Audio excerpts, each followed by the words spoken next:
Asalaamu calaykum waraxmatullaahi wabarakaatu. Kusoo dhawow janaalka dhakhtarkaaga. Muuqaalkan waxaan kugu soo gudbinayaa waxyaabaha kaa caawinayo inaad gar yeelato. Dhamayso muuqaalkan si aad u ogaatid waxyaabaha caawiyo inay timuhu garka soo baxaan. Garka waa haybad iyo quruxda ragga, waana astaanta ragga muslimiinta ah. Garka inta badan waxaa laga helaa genetics oo ah hidaha, sida inaad ka dhaxasho aabahaaga, awowahaaga iyo wixii la mid ah. boqolkiiba 90 garka familigaaga ayaa laga dhaxlaa, laakiin waxaa jira waxyaabo caawinayo inay garka soo baxaan. Waxyaabahaas waxaa ka mid ah number 1 nafaqo.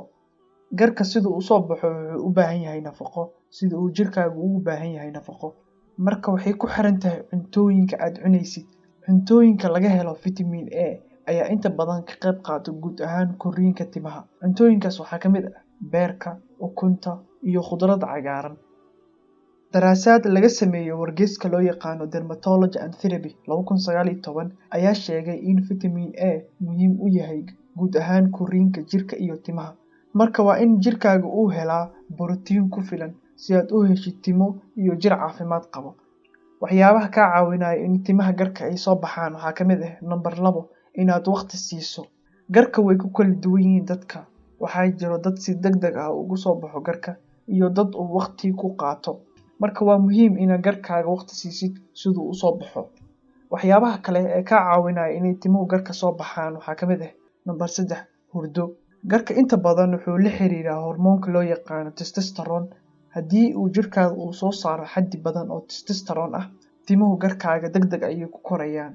Haddaba su'aasha la isweydiinayo ayaa ah maxaa kordhiyo ama maxaa sare u qaado hormoonka loo yaqaan testosterone? Si aad u kordhisid hormoonkaaga testosterone-ka ah, ma ahan inaad isticmaashid dawooyin oo waxay leeyihiin saameyn badan ama side effect badan. Si aad u kordhisid hormoonkaaga testosterone-ka ah, kaliya waxaad u baahan tahay hurdo badan habeenkii. Inta badan hormoonka testosterone waxaa la soo saaraa habeenkii, gaar ahaan qofka markuu hurdayo. Marka waa inaad hurdaa waqti kugu filan habeenkii si loo kordhiyo hormoonka ka qayb qaadanayo korriinka timaha. Sidoo kale waxyaabaha kaa caawinayo inay timuhu garka soo baxaan waxaa ka mid ah number 4 jooji stresska.